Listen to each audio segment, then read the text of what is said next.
à la soirée de l'ami de mon mari, là, sur la piste de danse vivement éclairée. Je me suis penché pour l'embrasser. Il a reculé comme s'il avait été électrocuté, sa voix assez forte pour que toute la pièce l'entende. Ne me touche pas. Reste loin de moi. Les rires ont éclaté comme une meute de loups attrapant leur proie. J'ai souri comme si ça ne faisait pas mal, comme si cette phrase n'était qu'une blague inoffensive. J'ai avalé l'humiliation en silence, et quand j'ai enfin parlé, la pièce est tombée dans un silence de mort. Avant d'aller plus loin, merci d'être ici avec moi aujourd'hui. Si vous pensez qu'humilier publiquement sa femme n'est jamais acceptable et que chaque personne mérite le respect, s'il vous plaît, abonnez-vous. C'est gratuit et cela aide cette histoire à toucher plus de gens. Souviens-toi, si quelqu'un te demande ce que tu fais, dis simplement que tu es femme au foyer. Lucas m'a dit ça quelques heures plus tôt alors que je fermais la fermeture éclair de la robe de soirée que j'avais choisie, une robe vert émeraude qui coûtait presque autant que le loyer d'un mois pour la plupart des gens. Ne mentionne pas que tu es investisseuse. Ne parle pas du fond ou des chiffres. Les gens ne veulent pas entendre parler de ça dans les soirées. Il me parlait comme s'il éditait une présentation PowerPoint, pas comme s'il parlait à sa femme. Il y a 5 ans, il se vantait auprès de ses amis d'avoir épousé une femme riche qu'il avait soutenue pendant les débuts de la construction de son entreprise. Maintenant, ma richesse était devenue quelque chose qu'il voulait cacher, comme un détail inutile dans un CV qui devait être supprimé. J'ai plié la robe bon marché qu'il avait choisie, celle qui prouverait que j'étais une femme dépendante, et j'ai mis la plus chère à la place. Souris simplement et dis, je reste à la maison et je m'occupe de la maison. C'est suffisant. Les autres épouses n'ont pas besoin d'étaler ce qu'elles font, a dit Lucas en ajustant sa cravate devant le miroir. Ses yeux ne se sont jamais posés sur moi une seule fois. Il m'entraînait comme ça avant chaque réunion avec son cercle d'amis prospères, comme si j'étais une nouvelle recrue ayant besoin d'une formation pour ne pas le mettre dans l'embarras. Il énumérait chaque invité, leur titre de poste, leurs entreprises, me les faisait répéter. Qui est dans les fusions et acquisitions? Qui est dans le capital investissement? Qui n'est que de la vieille fortune qui traîne? Ne confonds plus fusion et acquisition avec capital investissement. Et la femme de Genin s'appelle Lydia, pas Linda. Tu t'es trompé la dernière fois. J'ai eu envie de lui dire que je l'appelais Lydia depuis 3 ans et que le lapsus sur Linda venait de sa propre bouche à Noël dernier. Mais dans son scénario, je n'avais plus le droit de le corriger. Lucas a continué sa routine de préparation habituelle, vérifiant le miroir, tirant sur sa cravate, ajustant son col, lissant ses cheveux, puis répétant tout cela. Il a vérifié son col au moins 17 fois. Oui, j'ai compté, comptant ses soupirs, comptant chaque froncement de sourcils sur un pli du tissu. C'était plus facile que de penser à quel point nous nous étions éloignés dans ce mariage. Chaque fois qu'il arrangeait quelque chose sur lui-même, j'avais l'impression qu'il éditait aussi la version de Claire qu'il voulait amener à la fête. Plus silencieuse, plus fade, moins moi, plus obéissante. Les Jenkins seront là, a poursuivi Lucas, les yeux toujours rivés sur son téléphone. Souviens-toi, il est dans les fusions et acquisitions et Grayson vient aussi. Je lui ai dit que nous parlerions plus ce soir de ce projet immobilier au bord de la rivière. Et souviens-toi, ne parle pas de ton expertise financière. Les autres épouses n'ont pas besoin d'évoquer les données, les profits ou les flux de trésorerie. Si tu commences à parler de structure de transaction, elles se sentiront mal à l'aise. Je me suis mordu l'intérieur de la joue, essayant de ne pas dire « Je viens de conclure une affaire de 8 milliards de dollars aujourd'hui, Lucas, une affaire que j'ai passé 2 ans à négocier, sauvant une entreprise familiale d'être entièrement avalée, et utilisant une partie du profit pour lancer un fonds soutenant 2 mères célibataires qui démarrent leur propre entreprise. » Pour moi, cela signifiait plus que n'importe quelle fête, mais pour Lucas, ce n'était pas ce dont les épouses de ses amis devaient parler. Il a finalement posé son téléphone et, pour la première fois ce soir-là, m'a regardé à travers le miroir, pas directement. Personne ne veut entendre parler d'investissement, de pourcentage de participation ou de valorisation à une fête. C'est étouffant. Parle juste de choses légères. La nouvelle cuisine, les destinations de vacances, les belles vues, et si tu dois absolument mentionner l'argent, dis simplement « Mon mari est dans la finance ». Je n'y comprends pas grand-chose. Je m'occupe juste de la maison. C'est ce qui te rendra comme les autres épouses. 5 ans d'études, 10 ans à bâtir une fortune, des dizaines de transactions où j'ai risqué mon nom et mon argent pour y entrer. Et il voulait que je réduise tout cela, je reste à la maison et je m'occupe de la maison. Mon téléphone a vibré. Un message de l'équipe de gestion du fonds. Une des mères célibataires que j'avais soutenues venait d'ouvrir son petit café. Elle a envoyé une photo. Quelques tables en bois sentant encore la peinture. Une pancarte manuscrite, jour d'ouverture, scotchée sur la vitre. Si ce n'était pas pour vous, j'aurais probablement abandonné, a-t-elle écrit. J'ai regardé la photo, j'ai vu deux petits enfants jouer dans un coin, les mains collantes de crème glacée, les visages rayonnants. Ce message, cette photo, signifiait plus pour moi que n'importe quelle invitation à une fête chic. Mais selon les règles de Lucas, je n'avais pas le droit de le mentionner. Cela ruinerait l'image de l'épouse qui dépend de son mari qu'il avait travaillé si dur à cultiver. Oh, et une dernière chose, a dit Lucas. Cette fois, en établissant un contact visuel avec moi à travers le miroir, mais toujours sans se tourner pour me faire face. Grayson a posé des questions sur le gala de charité Hamilton le mois prochain. Je lui ai dit que nous achetions une table. 100 000 $. C'est important pour la visibilité. 100 000 $ pour sa visibilité. Pendant ce temps, le fonds de démarrage pour femmes que je finançais discrètement avait encore besoin de 70 000 $ pour terminer les programmes de l'année. De l'argent partagé, bien sûr. Il y avait toujours de l'argent pour que Lucas sauve la face, mais quand il s'agissait de ce en quoi je croyais, c'était toujours « nous reviendrons là-dessus plus tard ». Prête ? A-t-il demandé. Mais il était déjà sorti, supposant que je le suivrais comme un accessoire décoratif qui pouvait marcher. La descente en ascenseur a semblé plus longue que d'habitude, non pas à cause de sa vitesse, mais parce que chaque seconde était remplie de Lucas continuant à me coacher comme si je me préparais à jouer un rôle dans le film de sa vie. Assure-toi de complimenter les bonnes personnes. Tom vient de conclure une affaire immobilière la semaine dernière. Mais ne creuse pas trop. Il est du genre vantard. Et évite Michelle si elle commence à boire. Elle adore raconter les affaires des gens. J'ai hoché la tête au bon moment, comme un réflexe qui m'avait été programmé. Mais mon esprit n'était pas là. Je pensais aux mères célibataires qui m'avaient un jour tenu la main et pleuré pour le petit capital que je leur avais donné. Juste assez pour ouvrir une boutique, nourrir leurs enfants et voir un avenir plus radieux. Cela me semblait réel. Cette descente en ascenseur n'était que l'entrée d'une scène où je devais me réduire pour correspondre au rôle. Lorsque nous sommes arrivés à l'immeuble de Grayson, le voiturier a pris nos clés. La main de Lucas sur mon dos alors que nous entrions dans le hall n'était pas de l'affection. C'était un placement. Comme s'il me positionnait pour avoir l'air de la parfaite épouse, se tenant juste bien, juste posée. Souris ce soir, m'a-t-il murmuré à l'oreille. Ces gens comptent. Ma carrière en dépend. Sa carrière, jamais la nôtre. Les portes de l'ascenseur se sont ouvertes directement sur le Penthouse. Et j'ai pratiquement pu voir Lucas actionner un interrupteur. Ses épaules se sont redressées, son sourire s'est figé dans cet angle parfait, sa voix a baissé à ce ton confiant comme s'il était devenu la meilleure version de lui-même en 2 secondes. Grayson, a-t-il appelé, exubérant, lâchant ma main pour se lancer dans cette poignée de main exagérée qu'il utilisait toujours en public. Lucas est clair. Grayson a ajouté mon nom comme une note de bas de page, une ligne au bas de la page. Ses yeux m'ont effleuré une fraction de seconde, peut-être à cause de la robe, puis sont passés à la recherche de quelqu'un de plus important. Jennifer est venue avec une coupe de champagne et 2 bises parfaitement placées. Claire, ma chérie, tu es fabuleuse. Cette robe est magnifique. Lucas a beaucoup de goût. Des mots doux, mais le couteau m'a transpercé la poitrine. Tout ce que je portais ce soir-là, la robe, les chaussures, mes cheveux, était crédité au goût de Lucas, comme si j'étais une poupée pour laquelle il choisissait des accessoires.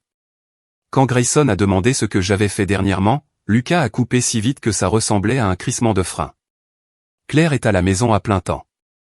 Une phrase a effacé le fait que je venais de conclure la plus grosse transaction d'investissement du trimestre, que j'avais gagné plus d'argent que lui cette année, et que je dirigeais actuellement 3 initiatives de fonds communautaires. Tout s'est résumé à « reste à la maison ». Je me tenais dans une pièce bondée, tenant une coupe de champagne que je ne voulais pas, les écoutant parler d'actions, de marché, de taux d'intérêt, des choses que je comprenais probablement mieux qu'eux. Mais mon cœur était ailleurs avec mes 2 filles, Violet, 10 ans, et Sienna, 7 ans. Leur visage à la table de la cuisine faisant leurs devoirs. Leur rire, la façon dont elles m'enlaçaient quand je rentrais tard. Tout cela me rappelait qui j'étais avant d'entrer dans cette pièce et d'être réduite à l'accessoire de quelqu'un. J'ai regardé autour de moi. Lucas riait avec Grayson, se penchant pour murmurer quelque chose à Bradley, complètement inconscient que j'étais seul. Et j'ai pris une décision. Ce soir, j'essaierai une dernière fois. Une dernière tentative pour voir si je pouvais encore atteindre la part de l'homme que j'avais choisi autrefois. Si cela échouait, au moins je saurais que j'avais essayé. Et après ça, je ne m'accrocherai plus. Voici la réponse.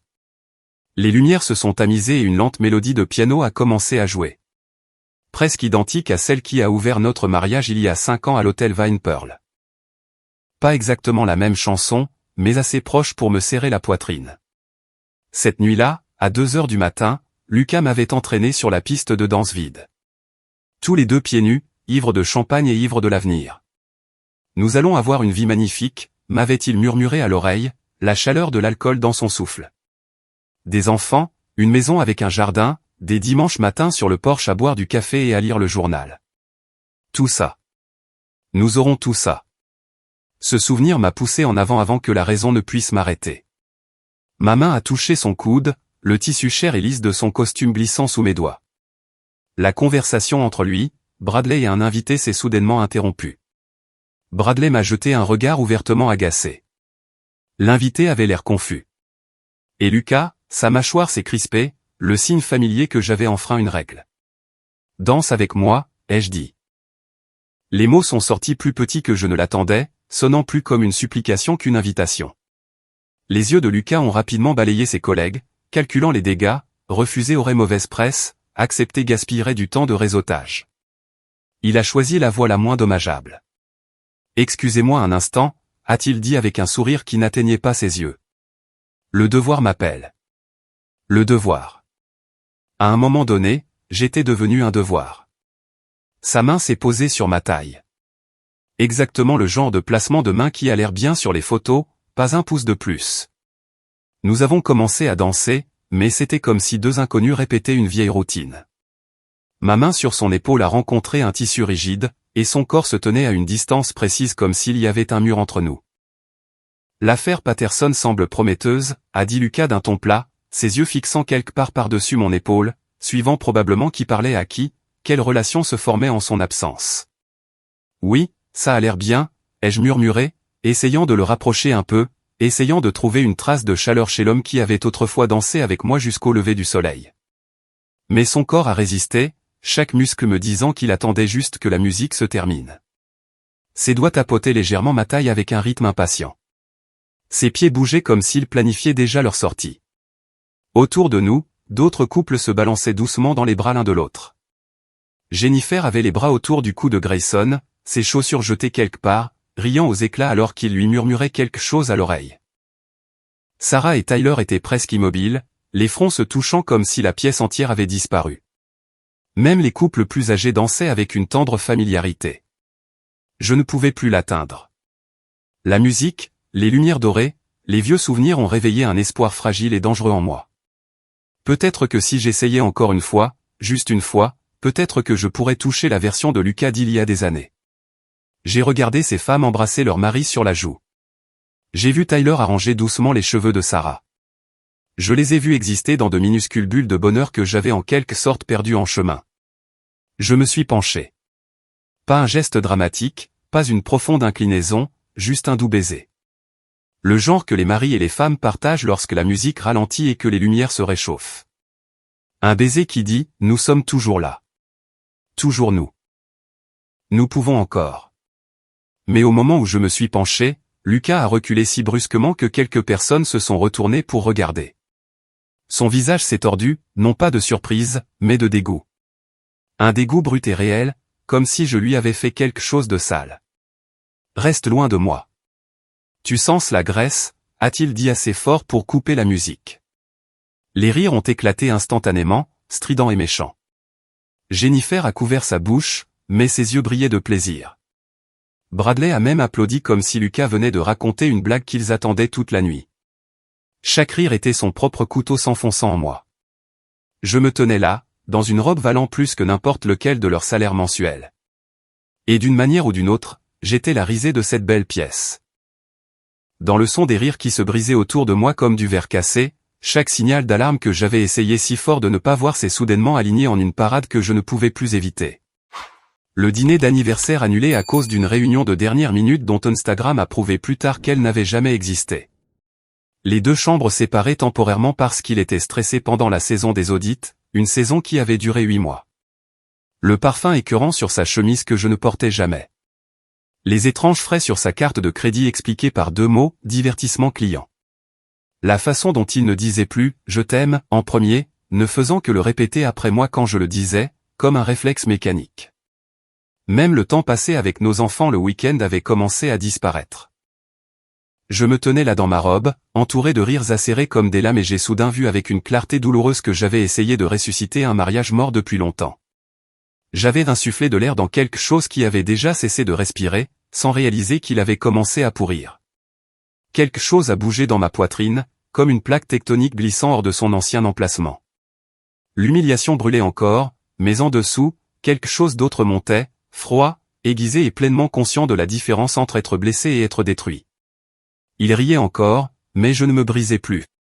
C'est alors que Sloan, l'amie la plus proche de Lucas, celle que j'avais toujours senti ne pas m'aimer, mais qui ne l'avait jamais dit ouvertement, s'est approché, a souri narquoisement et a rendu son verdict. Claire, tu n'es pas le genre de femme qui correspond aux standards de Lucas. Le sourire qui s'est formé sur mes lèvres n'était qu'une très légère courbe au coin. Pas le sourire poli que j'avais répété des centaines de fois lors d'événements comme celui-ci, pas le sourire diplomatique que j'utilisais dans les salles de conseil. C'était quelque chose d'autre, de plus profond, de plus sombre. Et j'ai vu les rires autour de moi commencer à faiblir, à vaciller, puis à s'éteindre comme une flamme privée d'oxygène. Sloan s'est figé. Grayson a baissé son verre. Bradley a cessé de rire avant même de comprendre pourquoi.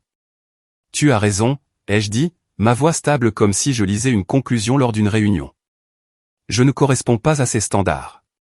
Lucas a souri triomphalement, convaincu que je baissais enfin la tête. Bradley a claqué la langue en signe d'approbation envers lui. Grayson a même levé son verre comme pour porter un toast au moment où Lucas a dompté sa femme. Il pensait assister à mon humiliation finale, à ma reddition complète. Ces standards exigent quelqu'un qui n'est pas au courant du comte Fitzgerald, n'est-ce pas? La phrase est tombée légèrement, comme un instrument chirurgical heurtant un plateau en acier inoxydable. Le visage de Lucas s'est vidé instantanément, sa suffisance s'est évaporée comme si on avait tiré une bombe. Ses yeux se sont tournés vers Bradley, puis sont revenus sur moi, paniqués. La pièce est devenue si silencieuse que j'ai pu entendre des glaçons teintés dans un verre. De quoi tu parles? La voix de Lucas avait perdu toute sa confiance habituelle, ne laissant derrière elle qu'un tremblement. J'ai lentement sorti mon téléphone de ma pochette. Le petit appareil semblait soudain aussi lourd qu'une arme chargée depuis le début de la soirée. J'ai regardé droit dans les yeux de Lucas, et pour la première fois ce soir-là, mon sourire l'a fait tressaillir d'une demi-respiration. Tes standards, ai-je dit, la voix égale et froide comme un plateau de verre, c'est une femme qui accepte que chaque mois, pendant 8 mois d'affilée, tu as transféré $5000 comme une horloge sous un nom très poétique, Apex Property Holdings LLC. La pièce entière s'est figée. Les rires se sont éteints comme si quelqu'un avait débranché la prise. Cette société, ai-je poursuivi, a été enregistrée en Caroline du Nord il y a 6 mois. Représentant légal, Lucas Winters. Sloan, qui se tenait derrière Grayson, est devenu si pâle que son rouge à lèvres semblait vouloir glisser de son visage. Cette société, ai-je dit lentement, ne possède qu'un seul actif. Un appartement de luxe au cœur de Chapel Hill. Le genre d'endroit que les coachs en bien-être adorent poster en selfies avec du matcha sur Instagram. J'ai tourné la tête vers Sloan. Pas besoin de dire son nom. La locataire de cet appartement, Sloan Whittaker. Personne dans la pièce n'osait respirer fort. Bradley a dégluti si bruyamment que ça ressemblait à un clic de stylo. Jennifer avait la main sur la bouche, mais ses yeux étaient grands ouverts, illuminés comme si elle regardait un drame en direct. Au total, ai-je poursuivi, $16 000 ont été retirés de notre compte matrimonial commun. Tu l'as étiqueté comme dépense de développement des relations clients. J'ai laissé échapper un petit rire. Et il y avait bien une relation en cours de développement, juste pas le genre qui devait être divulgué à ta femme légale. Sloan a chancelé d'un pas. Grayson a posé son verre sans quitter Lucas des yeux. Il avait l'air de vouloir sauter de son propre costume. Mais ce n'est même pas le meilleur, ai-je dit, ma voix si stable que même moi j'en étais surprise. Durant ces 6 mois, les fonds de retraite, de fiducie et d'études des enfants ont tous été amputés de 43 000 $.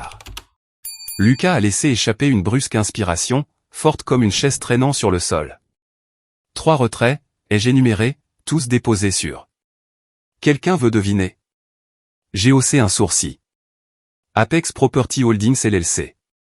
Tu as pris l'argent de l'avenir de tes enfants, ai-je dit doucement. Pour financer une maîtresse ou une amie bon marché.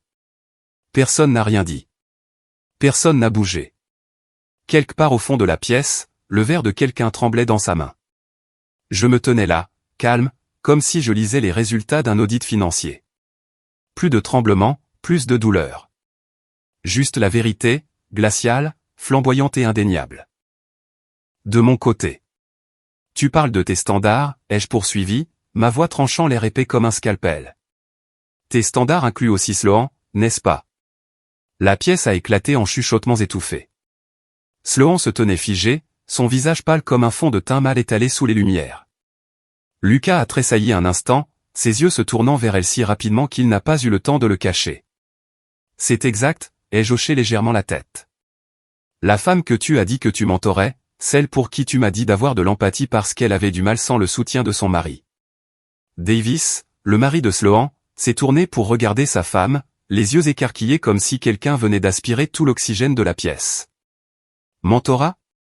Ce genre d'aide, ai-je demandé, ma voix légère comme si je parlais de la météo. Et tu as eu le culot d'utiliser l'argent de tes enfants pour financer le parcours professionnel de ta maîtresse. Personne n'a bougé. Même respirer semblait trop fort dans l'air devenu suffocant. J'ai déverrouillé mon téléphone. L'écran s'est allumé comme un pistolet chargé dans les mains de quelqu'un d'assez humilié pour être dangereux. Laissez-moi lire quelques petites choses à voix haute pour que nous soyons tous clairs, ai-je dit, en faisant défiler jusqu'au fichier que j'avais enregistré. Un message envoyé à sa douce petite amante il y a à peine 3 heures. Je me suis éclairci la gorge et j'ai lu chaque mot. J'ai hâte de quitter cette soirée ennuyeuse. Je suis seulement là pour te voir. Même endroit. J'ai regardé mon mari, feignant la curiosité. Quel même endroit dans ce manoir aviez-vous l'intention d'utiliser? Jennifer a crié. Elle était chez moi la semaine dernière pour la soirée foot. Elle est allée à ma salle de bain 3 fois. Sloan s'est étranglé. Grayson a regardé Sloan, puis Lucas, puis son verre comme s'il était sur le point de le jeter au visage de quelqu'un. J'ai continué, en ouvrant un autre message. Et celui-ci, mardi dernier. Ma femme est tellement pathétique. Elle croit vraiment que je travaille tard. Le silence a explosé. Puis, clac. Davis a giflé Sloan si fort qu'elle a reculé en titubant, la main sur sa joue, les yeux pleins de larmes. La pièce ne pouvait plus respirer. Le visage de Lucas avait perdu toute couleur.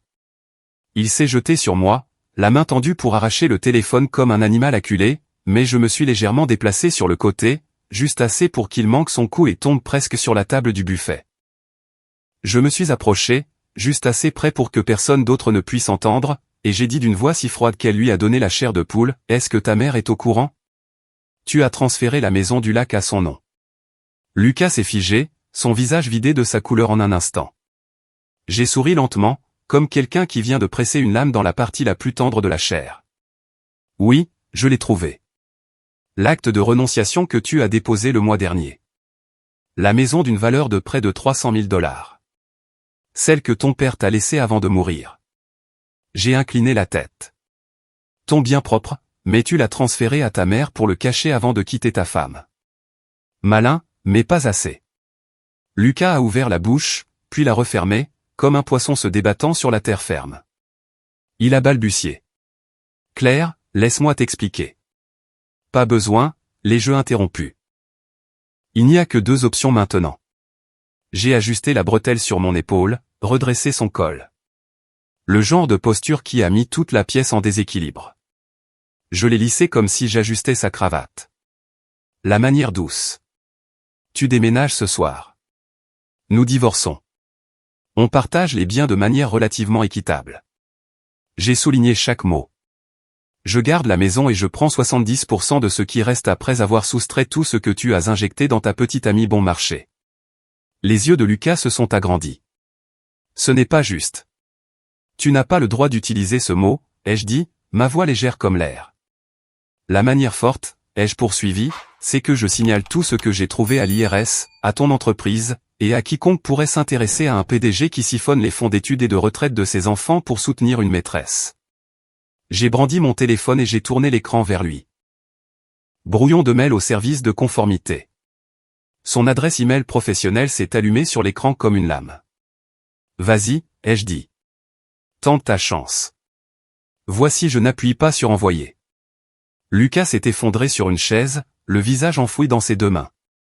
Il y a quelques minutes à peine, il se tenait dans cette même pièce, se moquant de moi, pendant que les autres applaudissaient l'humiliation publique qu'il jetait au visage de sa femme. Et maintenant, il était recroquevillé, petit et pitoyable, comme si le costume cher qu'il portait appartenait à un autre homme, pas à celui qui tremblait, affalé devant moi. Le cliquetis de mes talons sur le sol en marbre était le seul son qui restait alors que je me dirigeais vers la porte. Chaque pas lent, délibéré, stable. La foule s'est écartée automatiquement comme l'eau autour d'un rocher. Certains me regardaient avec choc, d'autres avec un regard qui mêlait admiration et peur. Sur le seuil du Penthouse, je me suis retourné une dernière fois. Le chaos était magnifique. Les rois et les reines des fonds en fiducie criaient maintenant, se pointant du doigt, se désagrégeant comme un marché qui s'effondre. Toute l'architecture sociale qu'ils avaient passé des années à construire avec de l'argent et des faux-semblants s'effritait pièce par pièce. Chaque fois qu'un autre secret était traîné à la lumière, et en plein centre, mon mari. Non, l'homme sur le point d'être mon ex-mari. Affalé sur une chaise, le visage dans les mains, goûtant enfin à ce que l'on ressent quand on est dépouillé et humilié devant tous ceux qu'il pensait autrefois importants. J'ai poussé la porte et je suis sorti dans le couloir. Mes talons ont continué leur rythme sec sur le marbre. Derrière moi, des cris résonnaient encore. Un canapé traînait brutalement sur le sol. La voix stridente de Jennifer fend dans l'air, exigeant des réponses. Mais devant, il n'y avait que le silence et la porte polie de l'ascenseur au bout du couloir. J'ai appuyé sur le bouton d'appel. Ma main n'a pas tremblé, même si l'adrénaline s'estompait rapidement, laissant un froid creux dans ma poitrine. L'ascenseur a sonné doucement, bien trop doucement pour ce qui venait de se passer. Je suis entré, les portes se sont fermées, juste moi maintenant et 4 murs de miroir, reflétant une femme dans une robe de soie émeraude, les yeux étrangement brillants.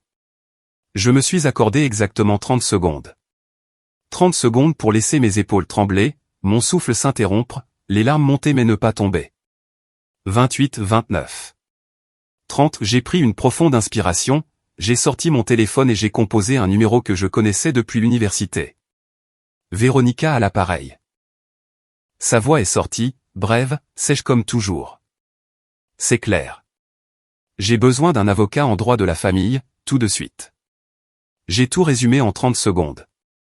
Société écran. Appartement de la maîtresse. Fonds d'études des enfants vidés. Maison du lac transférée à la belle-mère. Une pause à l'autre bout. Lundi. Raleigh, en personne, a dit Véronica, son ton passant déjà en mode combat. Envoie tous les documents ce soir par courrier sécurisé. Éclair, je suis fier de toi d'avoir enfin ouvert les yeux. Les portes de l'ascenseur se sont ouvertes au rez-de-chaussée. Je suis sorti, les épaules droites, un petit sourire certain sur le visage. La vraie guerre ne faisait que commencer. Lucas a quitté la maison le lendemain matin avec 2 valises et un visage qui s'était complètement effondré. Il est allé chez sa mère. Bien sûr, quand un homme se fait prendre par sa femme en train de vider le fonds d'études de leurs enfants pour payer l'appartement de sa maîtresse, le seul refuge qui lui reste est toujours les bras de sa mère. Je lui ai donné tout le week-end pour réfléchir à ses options, ce qui, avec le recul, était trop généreux car la vérité est que ces options ne variaient que de mauvaises à catastrophiques. Mais ce que Lucas ne savait pas, c'était ceci, je n'étais pas seulement en colère. J'étais systématique. Et quand une femme est à la fois en colère et systématique, surtout le genre de femme qui garde chaque reçu dans un dossier bleu placé dans le coin exact de son bureau, ce n'est pas différent d'un assassin juridique tenant une feuille de calcul Excel. Tout le week-end, pendant que les enfants jouaient avec des amis, j'ai fait ce que je fais de mieux, auditer toute la vie financière de mon mari. Samedi matin, j'ai commencé par les bases. 2 ans de relevés bancaires, de relevés de cartes de crédit, PayPal, Venmo, même Cash App. Celui qu'il pensait que je ne remarquais pas parce que c'est, juste pour les copains de golf. Bonne nouvelle pour l'univers, Lucas n'a jamais joué au golf. Les transferts étaient tous là. Brunch, yoga, même des choses ridicules comme $250 par séance pour un alignement des chakras. À ce prix, ces chakras feraient mieux de briller comme des feux de piste. L'après-midi, j'avais une feuille de calcul qui ferait pleurer de joie n'importe quel expert comptable judiciaire. Chaque transaction, chaque retrait, chaque dépense professionnelle qui était en fait de la lingerie de boutique de Durham, pas ma taille, évidemment. Et puis j'ai trouvé la chose la plus intéressante, l'email professionnel de Lucas. Il a été assez stupide pour synchroniser son email d'entreprise avec notre ordinateur personnel, celui que j'ai installé. Je l'ai ouvert. Et il s'avère que mon mari n'a pas seulement trahi notre mariage. Il a également commis une fraude financière contre sa propre entreprise. Lucas avait créé un faux fournisseur sous le nom d'Apex Property Holdings LLC, gonflé les prix des équipements, écrémé les commissions des contrats, de petites choses, juste quelques pourcents à chaque fois, mais sur 8 mois, cela s'est additionné à 70 ou 80 000 $. J'ai ri. Ce genre de rire qui s'échappe quand on réalise soudain que sa vie est devenue un podcast de true crime. Dimanche matin, j'ai rencontré Véronica, ma colocataire d'université, maintenant avocate en droit de la famille Araleg. Nous étions restés en contact par des cartes de Noël et un brunch occasionnel coincé entre les horaires de tutorat des enfants. Nous nous sommes rencontrés dans un café Araleg. J'ai apporté 3 épais dossiers, avec des onglets de couleur, parfaitement organisés. Véronica a ouvert le premier, a feuilleté quelques pages et a levé les yeux. Claire, c'est émotionnellement émouvant. Je ne dis pas souvent ça à propos de la documentation financière. J'ai haussé les épaules. Si tu pars en guerre, apporte les reçus. Véronica a fermé le dossier, a souri avec de la glace dans la voix. Nous n'allons pas seulement en guerre, nous sommes sur le point d'orchestrer un massacre juridique. Puis elle a exposé la stratégie. Demander le divorce pour infidélité. Demander la pleine propriété de la maison. La majorité des actifs. La garde exclusive des enfants. Exiger que Lucas rembourse tout l'argent dépensé pour sa maîtresse et l'investissement initial que j'ai fait dans son entreprise. Demander au tribunal d'annuler le transfert du titre de propriété de la maison du lac à sa mère comme une dissimulation d'actifs frauduleuses. Quand j'ai posé des questions sur le fait de le dénoncer à l'entreprise, Véronica a incliné la tête. Le détournement de fonds est une affaire criminelle, ai-je dit. Je sais. Je ne suis pas quelqu'un qui aime détruire les gens, mais Lucas a volé l'avenir de nos enfants. J'ai pris une profonde inspiration. Je veux garder ça comme une carte. S'il signe l'accord tranquillement, je ne brûlerai pas tout. Mais s'il se bat, je brûlerai tout. Tu es officiellement ma nouvelle cliente préférée, a dit Véronica. Ce soir-là, je me suis assise avec les enfants. La partie la plus difficile. Maman et papa divorcent, ai-je dit simplement. Violet a levé les yeux de son téléphone. À cause de la chose où papa a embrassé mademoiselle Sloan, n'est-ce pas? Bien sûr, elle savait, les enfants savent toujours. À cause de beaucoup de choses, ai-je dit, mais ce n'est pas de votre faute. Sienna a demandé doucement. Est-ce que papa va revenir? Il viendra en visite, mais il n'habitera plus ici.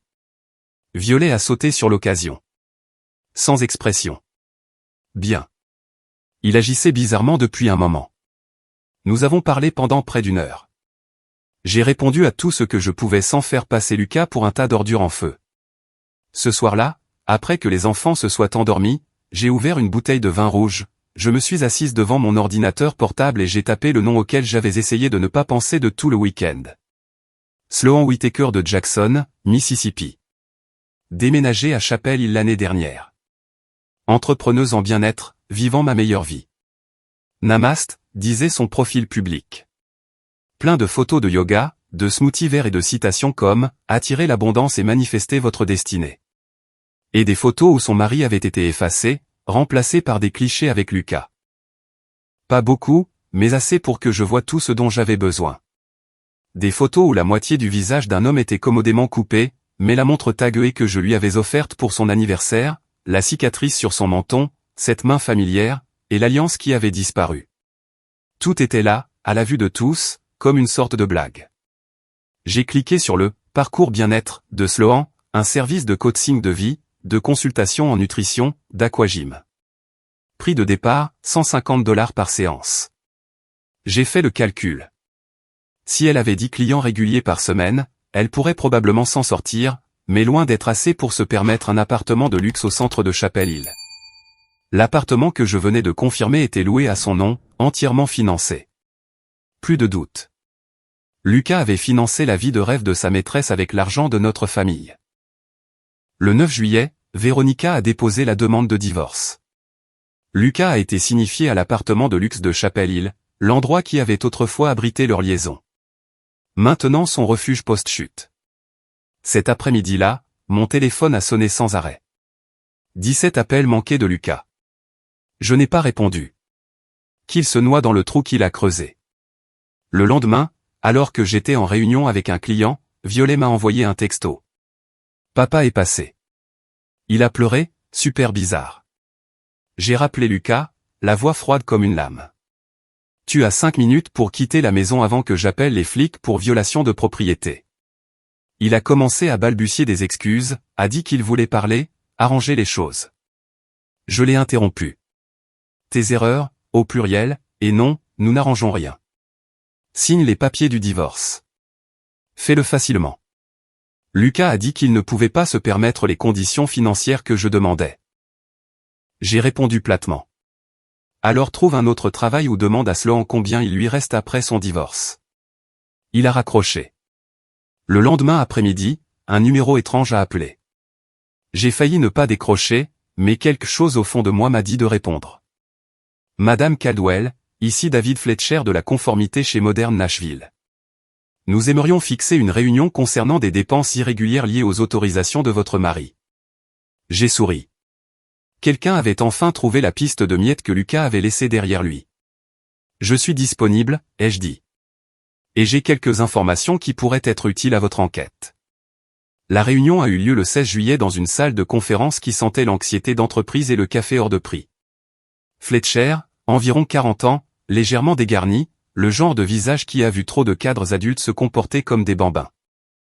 Il était accompagné de Simone des RH et de Pierce, un avocat de l'entreprise qui avait l'air de facturer 600 $ de l'heure juste pour respirer. J'ai apporté 3 dossiers à onglet de couleur et Véronica. Fletcher a commencé. Merci d'être venue, Madame Caldwell. J'ai coupé. Madame Ramsay, j'utilise mon nom de jeune fille. Appelez-moi simplement Claire. Véronica a fait un léger signe de tête. Direction parfaite, me séparant de l'image de la femme de Lucas. J'étais ma propre personne avec ma propre carrière, mes finances, et un ensemble de dossiers parfaitement organisés. Fletcher a poursuivi. Nous sommes au milieu d'un audit de routine et avons découvert des irrégularités chez votre mari. Ex-mari, ai-je corrigé, ou bientôt? Les sourcils de Fletcher se sont levés. Compris. C'est pertinent. Ils ont expliqué que Lucas avait acheminé des transactions d'équipement via une SARL appelée Meridian Property Solutions. J'ai ouvert le dossier 2, onglet C, et je l'ai fait glisser sur la table. Apex Property Holdings LLC, enregistré par Lucas le 18 novembre de l'année dernière. Il en est le seul membre. La société possède un seul actif, un appartement de luxe au centre-ville de Chapel Hill, loué par sa maîtresse, et il a utilisé cette SARL pour gonfler les coûts d'équipement et empocher la différence. J'estime qu'il a détourné environ 75 à 80 000 $ sur 8 mois. La pièce est devenue complètement silencieuse. Le climatiseur semblait soudainement bruyant. Pierce a commencé à griffonner furieusement. La bouche de Simone était grande ouverte. Fletcher m'a regardé comme si Noël était arrivé en avance. Seriez-vous prête à fournir des copies de ces documents? Bien sûr, ai-je dit, mais à une condition. Véronica a posé doucement sa main sur la mienne. Pierce a demandé. Quelles conditions? Je veux savoir ce que l'entreprise prévoit de faire. J'ai besoin de garanties que mes enfants et moi ne serons pas impliqués légalement ou financièrement dans son idiotie. Simone a pris une brusque inspiration. Nous allons mettre fin à l'emploi de Lucas immédiatement et nous transmettrons le dossier aux autorités locales en raison d'indications claires de conduite criminelle, de fraude électronique, de détournement de fonds, potentiellement plus. J'ai hoché la tête. Bien, parce qu'il a également retiré 43 000 $ du fonds d'études de ma fille pour payer l'appartement de sa maîtresse. Alors, j'espère que l'entreprise comprend si je ne me sens pas exactement protectrice. Mais vous savez aussi que ce scandale pourrait nuire à votre entreprise et à l'argent que j'y ai investi. Véronica a fait glisser un autre dossier sur la table. Documentation de l'investissement initial que Lucas a emprunté, y compris l'historique des messages. Fletcher a eu un vrai sourire. Madame Ramsey discutera plus en détail de cette participation avec vous. Nous avons passé 2 heures à examiner chaque document, chaque transaction, chaque email. Pierce a pris des notes comme s'il rédigeait un testament. Fletcher avait l'air positivement radieux, comme un responsable de la conformité qui vient de toucher le jackpot. À l'extérieur de cette salle de conseil, je savais que Lucas était sur le point d'apprendre la nouvelle. Et cette fois, rien ne serait là pour le protéger.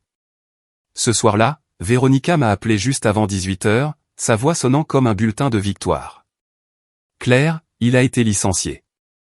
L'entreprise l'a escorté hors du bâtiment cet après-midi. Et écoute ça.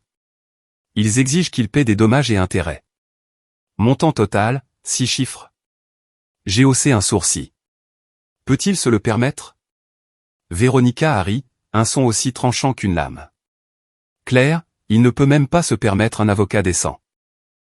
La mère de Lucas vient d'appeler mon bureau pour supplier une négociation. Elle a enfin réalisé que transférer la maison du lac à son nom pourrait la rendre légalement responsable. J'ai laissé échapper un poli, oh, sans une once de sympathie à l'intérieur. Les formalités du divorce ont avancé plus vite que je ne l'attendais. Lucas n'avait pas l'argent pour faire traîner les choses. Quand on a commis une fraude financière et perdu son emploi, les choix ne sont plus mauvais ou moins mauvais. Ils sont terribles et catastrophiques. Son avocat a conseillé, signer le règlement de divorce favorable pour montrer de la bonne volonté. Je ne l'ai pas vu comme de la bonne volonté. C'est juste qu'il n'avait plus d'option. À la mi-août, nous sommes parvenus à un accord final. J'ai gardé la maison. J'ai gardé 70% de tous les actifs restants. J'ai gardé les 2 voitures.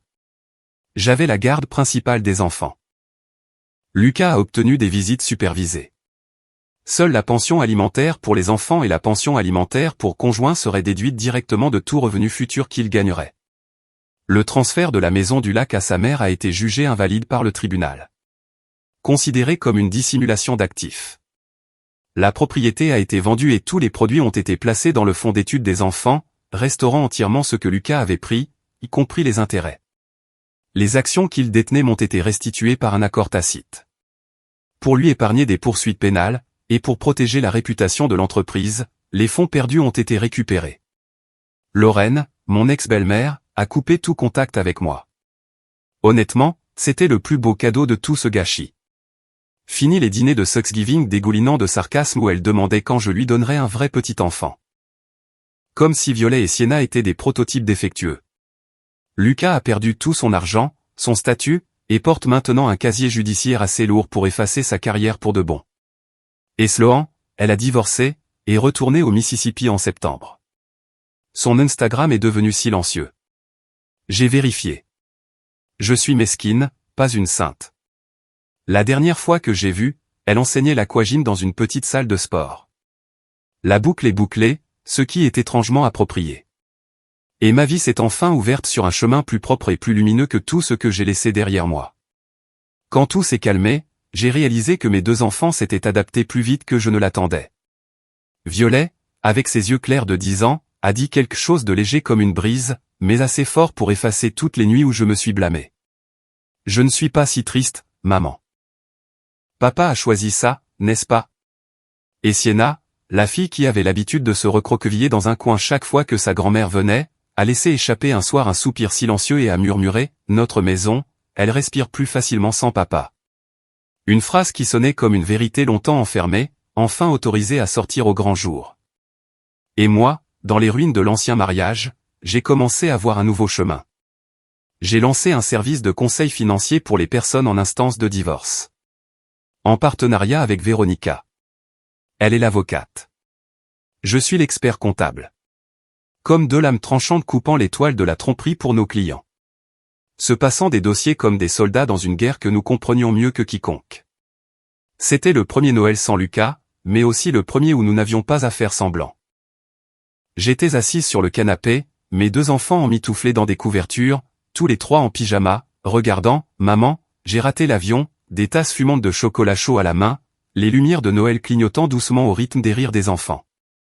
J'ai senti mon cœur s'adoucir, comme si cette maison, pour la première fois, pouvait expirer sans se préparer à l'arrivée de quiconque. Le soir du Nouvel An, je me tenais sur le porche, regardant les feux d'artifice éclater et s'estomper, me souvenant de la nuit où j'avais été humilié devant tout le monde. Mais cette fois, mes lèvres se sont courbées en un vrai sourire, ne tremblant plus. Mon téléphone a vibré. Un message de Véronica. Bonne année, magnifique requin. J'ai souri et répondu, brunch pour moi. Et j'ai réalisé que la liberté ne vient pas toujours avec du bruit.